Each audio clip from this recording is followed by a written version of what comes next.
From Karnataka to Goa to Bihar to Manipur, the opposition is up in arms. This after what can only be described as dramatic developments in politics since 9:30 p.m. last night, when the governor invited B.S. Yediyurappa to become the 23rd Chief Minister of Karnataka. Yediyurappa took oath early this morning, even as opposition leaders protested outside the Bengaluru Assembly.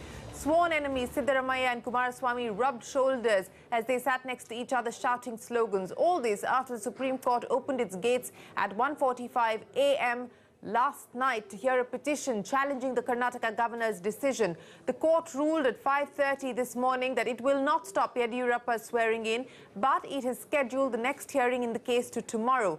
With Yediyurappa invited to form the government as the leader of the single largest party, Congress MLAs in Goa are seeing an opening. 15 months after elections in the state, the Congress is now claiming stake to form the government, being the single largest party. The BJP under Manohar Parrikar formed the government with the support from others, even though the Congress was the SLP with 17 seats. In Bihar, the Janata Dal United fought the election with Lalu Prasad's RJD in 2015, but the JDU dumped the RJD last year and allied with the BJP. Now the RJD claims that it will go to the governor, asking the governor to give the RJD a chance as Bihar's single largest party. In Manipur, former Congress Chief Minister Ibobi Singh met the governor and staked his claim to form the government, as he is the leader of the single largest party in the state. A quick snapshot of what has been a day of many political developments.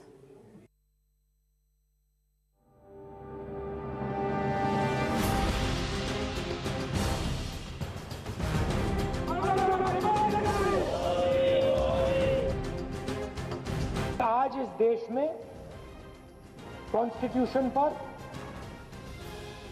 जबरदस्त आक्रमण हो रहा है। राहुल गांधी इसे कहते हैं लोक लाज का सम्मान। शायद आप वो भी भूल गए हैं अपने हाथ का शान। Where is the strength in BJP to prove their majority on the floor?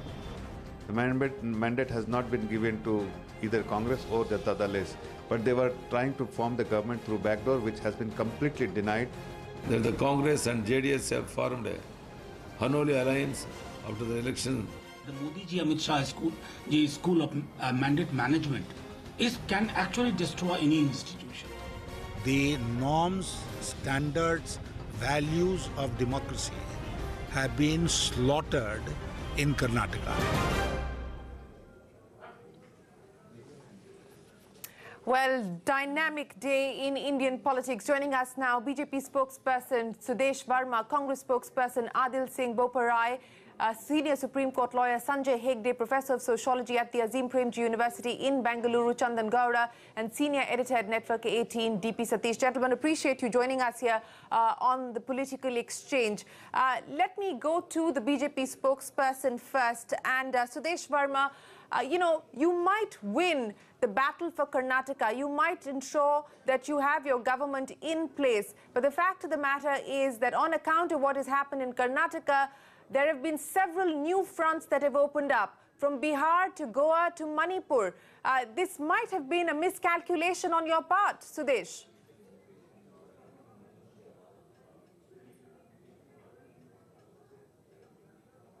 Sudesh, can you hear me? I can hear you. Yeah, it's not audible actually. It's not connected. Let me repeat my question, Sudesh. No, I can't. Let me repeat my question, Sudesh. Yes. Okay, all right. Let's sort that out and no, come. I heard your question. I heard your question. Okay, so then I would expect an answer as well. The whole issue is, the whole issue is, you see, you're trying to draw a new line of morality. And that would not hold just because BJP is there. You draw a new line. You see, the whole point is the mandate in Karnataka is against the Congress. Whether the JDS won it or the BJP won it, but the mandate is against the Congress. And Congress has won close to 30 new seats, which means that it has come down from its original to almost 1/3. And the BJP has won 3 times of the seats it had in Karnataka. It means there is an upsurge for the BJP. The mandate is for the BJP. At least if you say that no, it's not for the BJP, then would you say it is for JDS? It is not. Now, coming to the Congress, Congress should have stayed out.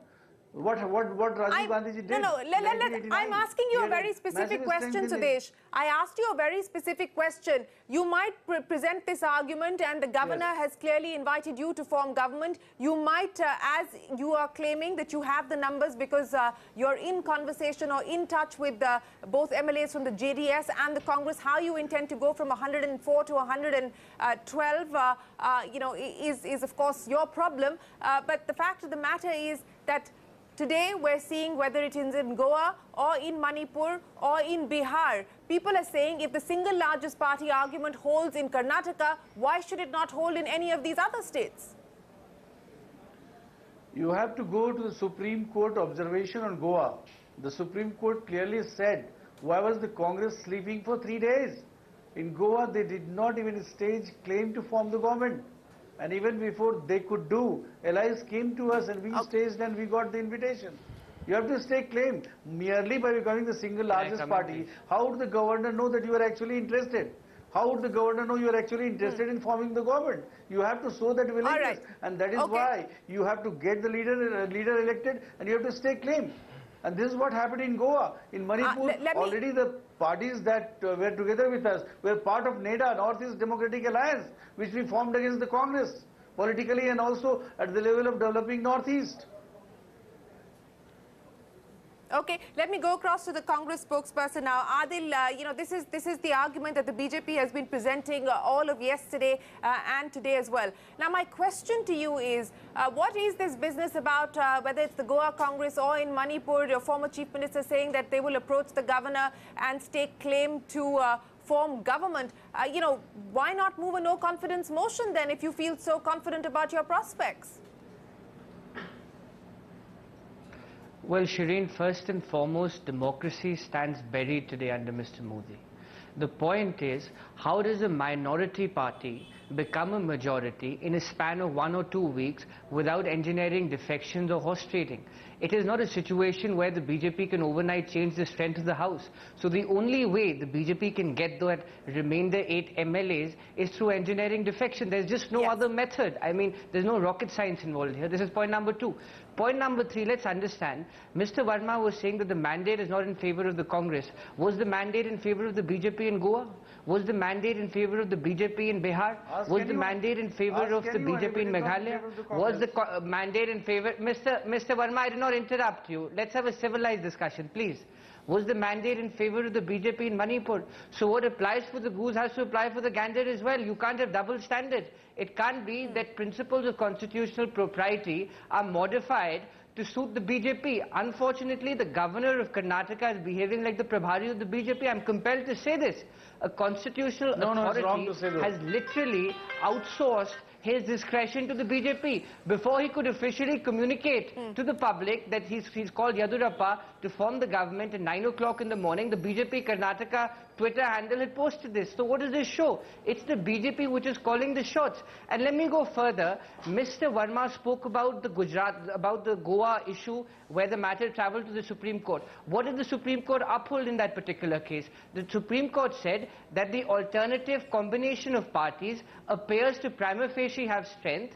Let them be invited and let them show their strength on the floor of the House. So in this particular case, the Congress and the JDS, which has 117 MLAs, staked claim we were willing to parade our MLAs before the governor. So obviously the invitation had to come to us. It can't be that this principle applies for the BJP in Goa and doesn't apply to them in Karnataka. Right. So this is what we are saying. Democracy today stands subverted, and it is unfortunate. They're setting a precedent which is going to come back to haunt them. The BJP is not going to be in power till eternity. And let me assure the BJP, you wouldn't know where to look. You wouldn't know where to look if we start doing this when we are in power. Sudesh, I want to ask you. Sudesh, I want to ask you a very specific question, and this is, I want to ask a specific question, and this has to do with what the Supreme Court said last night or early this morning, and you are now going to have to show the Supreme Court that letter that you have submitted to the governor stating your majority claim. The letter never talked about, the governor's letter never talked about your numbers. What are you going to do what will you present tomorrow? I'm here to, I understood. I'll answer your question. But would you allow me to answer to the morality lecture given by Adil? Can I answer that? No, but one second, please. Issue. I don't want to make this about, you know, the tutu meme between the Congress and the BJP. Can we stick to specific issues? I've got other guests waiting as well, please. Okay, let me answer your question then. Okay, fine. If you don't want to allow me, it's your channel. You see, the whole point of contention is how do we prove our majority? This is what Adil also wanted to know. You must know that we do not need to have a majority to ensure our government's sailing through. Mr. P.V. Narasimha Rao was the Prime Minister. He ran a minority government for 5 years. There is nothing called minority government though. There is every possibility that since the mandate was for Karnataka, which the Congress destroyed, and people have voted Congress out, people who think about Karnataka may come in and support the Yediyurappa government. What's the big deal about it? Okay. MLAs are not like animals that you can hurt them and you can decide a party line. Because Congress and JDS fought against each other. Well, there will be many who that's not exactly like to go what seems together. to be happening at this So point they can in time. exercise their free will. We don't need to give the majority figure. We'll know tomorrow when you submit. We'll know tomorrow when you submit your letter to the Supreme Court. If there is no pre-power lands. Okay, no, that's not necessarily the case, and that's not what is played out in several other states. But let me go across to Sanjay Hegde now. Sanjay, what do you make of the developments that took place in the Apex Court, and what would your expectation be now tomorrow? You know, a lot of people that we've been speaking to seem to suggest that while there wasn't a stay that was granted by the Supreme Court, perhaps what we could see tomorrow at best would be that the 15-day period that has been granted by the governor to the BJP to prove its majority will be pruned down in keeping with previous orders. What is your expectation from tomorrow? Well, I have practiced in the Supreme Court long enough to know that expectations can be unfounded, to also know that sometimes the Supreme Court gives you much more than what you expect. So I will not make predictions. But going by what the hearing has been reported, essentially what the Supreme Court is looking at is, was there objective material for the governor to come to a conclusion that Mr. Yediyurappa enjoyed the confidence of the House, or had the better chance of enjoying a majority in the House. Now, the Supreme Court will really look very askance at a governor who invites a chief minister in the hope that the very act of invitation then conjures up a majority. It will look very carefully at the letters of support that Mr. Yediyurappa produced before the governor, before he was invited. After that, the Supreme Court will then have two options. If the letters do not show objective material, it can it did leave open the possibility of nullifying the invitation. You must remember that the Supreme Court has been careful to say that even the oath-taking is subject to the result of the writ petition. That's point one.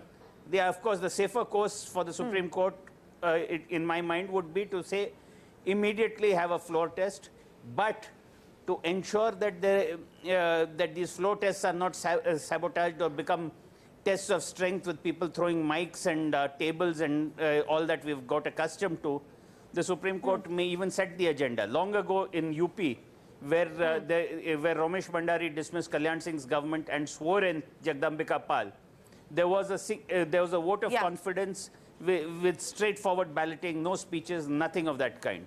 It just may be that the Supreme Court might opt for a solution like that. All said and done, I would be very surprised if the BJP or the governor got away unscathed. There will be some damage done. That is an expectation. Okay, you're saying that there will be some damage done, and you believe that if the BJP is not able to show adequately that it had the numbers, which at this point in time, I don't know, and I'll put that question to Sudesh as well. No, that but it the Congress has categorically had stated the numbers. Sorry. Yes, see, exactly. There is nothing in the constitution. Sorry. Exactly, because the Congress and the JDS have very categorically stated have to that show they that it presented had the 118 numbers when it got the signatures. invitation. You see, nowhere it is said that the governor will objectively ascertain. It is the subjective wish of the governor. Objectivity, there is no discretion to the governor. I'm sorry, Sudesh, you're wrong. Discretionary power established by... One second, Sudesh. One second, Sudesh. One second, Sudesh. Let Sanjay respond to the point you're making. Let Sanjay respond to the point you're making. Sudesh, just a second. Tell me where it is written. There is nothing Sudesh, just a second. There is nothing called parading before the governor.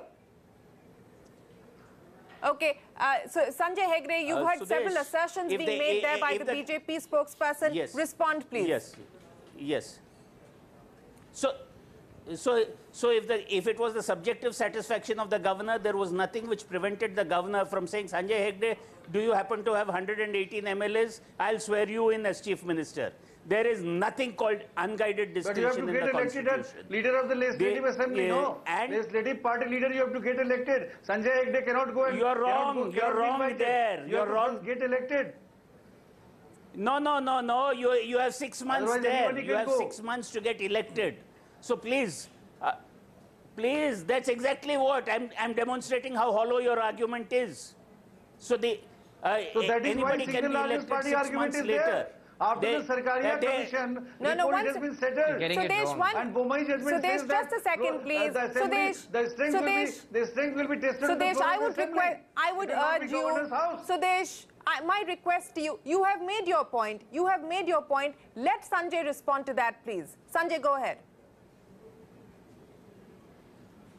See, there is nothing called unguided discretion in any constitutional authority, be it the governor, be it even the president of India.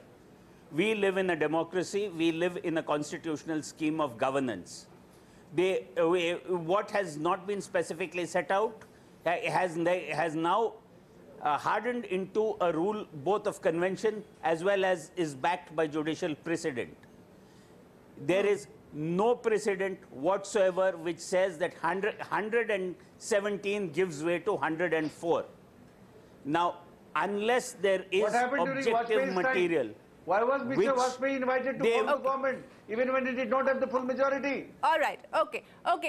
I am going to go across to Majid Memon, Rajya Sabha MP and lawyer, joins us as well. Mr. Memon, appreciate you joining us.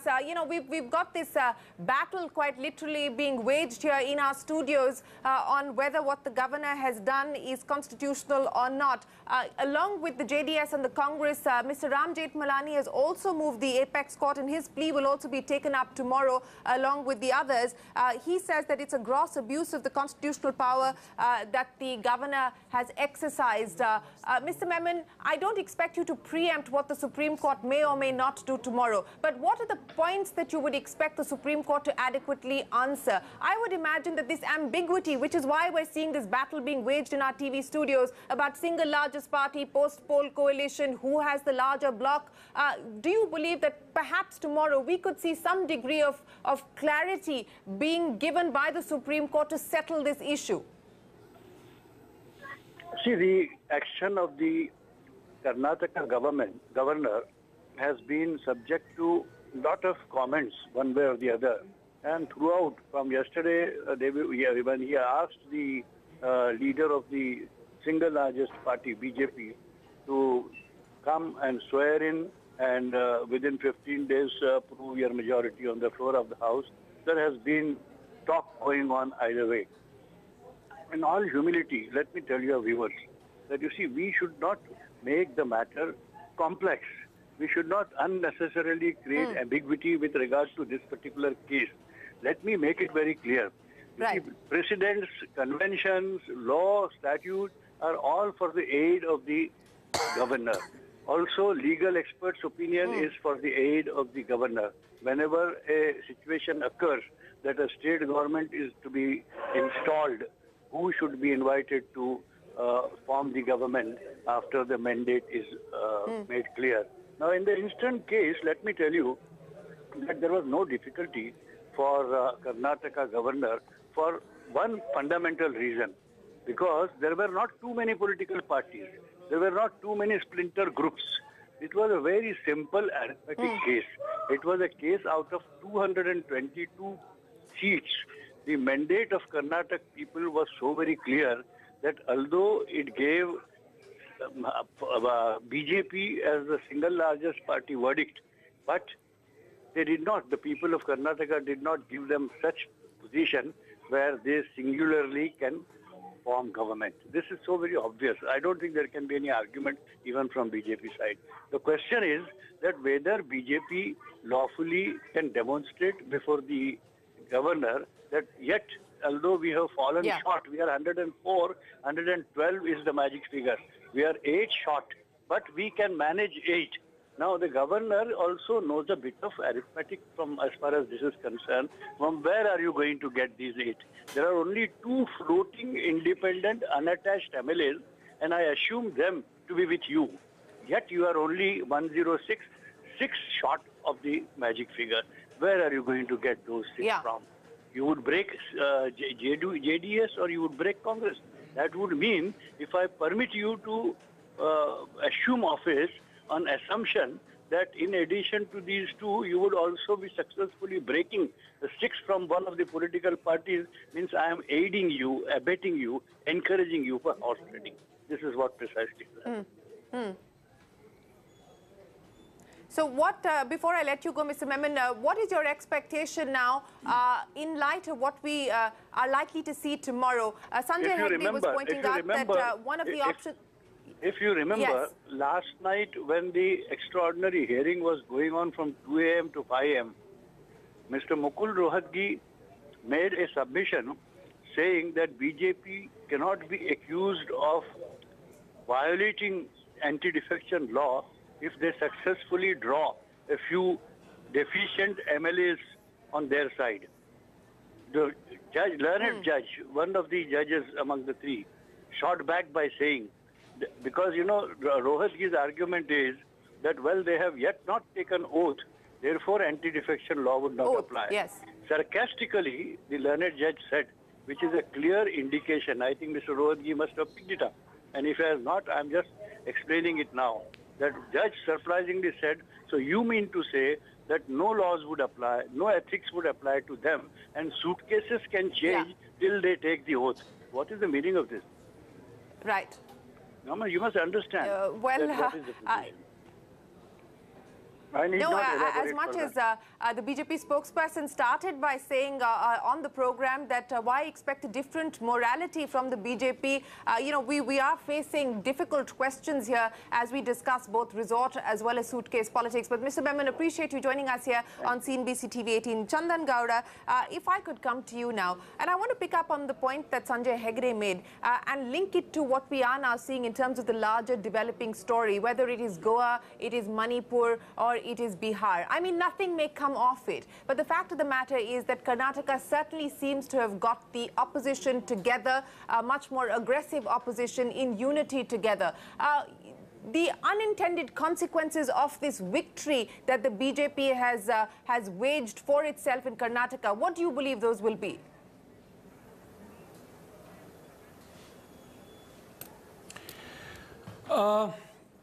You know,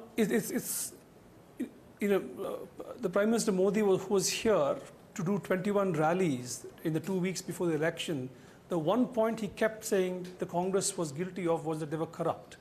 And I think something like this will fly in the face of such a claim, you know, of being pure oneself. But you're right, there is a sense of ideological seriousness and unity among the opposition. I could see it in Karnataka when the Congress and the JDS legislators were sitting together outside Vidhan Sauda. All those who had been criticizing each other for many months now, their body language was one of a certain kind of comfort, and they seem to be united in the resolve to fight the good fight. And I expect this to have spillover effects outside Karnataka as well. And you will have noticed Mamata Banerjee, Mayawati making statements in their home states about the Karnataka election, calling Deve Gowda. So it has a national dimension as well. And I think this is getting momentum for the possible coalition we might see the following year. Well, we could possibly see this move I don't know towards the consequences alliances when being the stitched support base of together. the BJP, the people who may have gone there thinking it's, yeah. Right.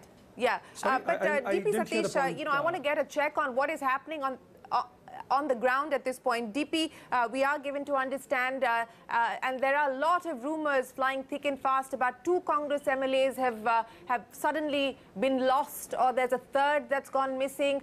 What is the situation on the ground at this point, DP? We are given to understand that perhaps Congress MLAs will be moved out of Bengaluru today, perhaps to Kochi. Give me a sense of what is going on, meetings between the Congress leadership and the JDS leadership to ensure that they keep the flock together. See, Congress is trying to protect its MLAs from poaching. JDS is also doing the same thing. After Yadurappa took charge, he ordered the police to withdraw security. So there aren't many cops outside Eagleton Resort, and the Congress leader DK Shivkumar has told the media that they know how to protect their MLAs and they don't care for all this police security and all. But Congress has decided to move its MLAs to some other state, most likely Kerala, because Congress MLAs are at the resort and they have called up their family members and asked them to send their clothes, etc. to the resort. From there, they will be taken to some place outside Karnataka, most likely Kerala or Punjab, because in the morning, Congress wanted to send half of the MLAs to Punjab and remaining half to Kerala. Now I heard that most likely they will move them to Kerala because it takes just 1 hour to reach Kerala. If Supreme Court orders for a floor test maybe day after tomorrow or on Sunday, they can immediately come back and take part in that. JDS had already got an invitation from neighboring state of Andhra Pradesh. Mr. Chandrababu Naidu had called up Mr. Devegowda, asking him to send his MLAs to Visakhapatnam or Tirupati. And Devegowda and his wife, they have already gone to Tirupati to have a darshan at the Venkateshwara temple. I think they will be back in Bengaluru by tonight. And I don't know if JDS MLAs are also going to Kochi or they are going to Andhra. But both the parties are trying their best to protect their MLAs, and Congress claims that not a single MLA from Congress has joined BJP because one Mr. Anand Singh, who is a mining baron, who was a companion of the Bellari Reddy brothers, he has gone missing, but Congress claims he is still in touch with them. He has already given them a letter of support, and Congress's counsel in the Supreme Court, Abhishek Manu Singhvi, is submitting it before the Supreme Court. Congress claims that all 70 MLAs are with them, plus 2 independents, plus 38 JDS. All put together 118 MLAs. They claim that we are united and no way BJP can break us. But Karnataka BJP is looking supremely confident because Karnataka BJP thinks that a very strong high command in Delhi will do something so that Yadurappa's government will survive. Well, what that something will be, is being bandied about. But Sanjay Hegde, I want to come back to an issue of point of law, and that has to do with the number of days that the governor has given the BJP for the floor test, and that's 15. Now, what is the past precedence on this? Because what we are given to understand is that perhaps this would be an area where the Supreme Court, if it doesn't stay this matter altogether, will definitely make changes. See, there is no real hard and fast rule in that sense. But any attempt to have the governor's office become a focus or provide an opportunity for horse trading will definitely be frowned upon. Horse trading in the pre-Anti-Defection Act era was a different thing. You could do it on a retail basis. Now, after the Anti-Defection Act, first you needed a 1/3 majority. Now you need 2/3 of the party to walk out. Karnataka refined it with Operation Kamala, which had people resign their seats voluntarily and then get re-elected on the other party. All kinds of permutations are possible, but the governor office granting 15 days time in which to cobble up a majority, that is the impression that the Supreme Court will take away unless it has shown objective material to the contrary. Here it was a case where Mr. Yadurappa said that that he could prove his majority within a week. But Governor Vajubhai Wala gave him 2 weeks. This is again an unwarranted exercise of discretion. Discretion does not extend to being somewhat like an emperor or governor general's whim. I do believe that the Supreme Court, if it does not reverse the governor's invitation, will definitely insist on an immediate and urgent floor test. The only question is who is to conduct the floor test. Because one way of testing a government's majority is in the election of the speaker. And if I was advising any of these parties, I would say, please first concentrate on having your speaker elected, because the speaker is the ultimate authority in terms of disqualifying MLAs and all that. So therefore, that also would be an indication. It may be that the Supreme Court will say, let's just have straight out balloting, and either a retired judge or some judicial officer could supervise that process. That is what happened in UP during Ramesh Bhandari's time when the Supreme Court intervened. I definitely believe that the 2 weeks period will not stand, and Mr. Yediyurappa will have to prove his majority or lack thereof, to my mind, not later than Tuesday next. Okay, not later than Tuesday next is your expectation, but of course we have to wait for the Supreme Court to rule on that. And the point that Sanjay Hegde was making about the importance of the speaker and the election of the speaker, I think that is something that DP Satish has been bringing up during the course of our conversations on the channel as well. Gentlemen,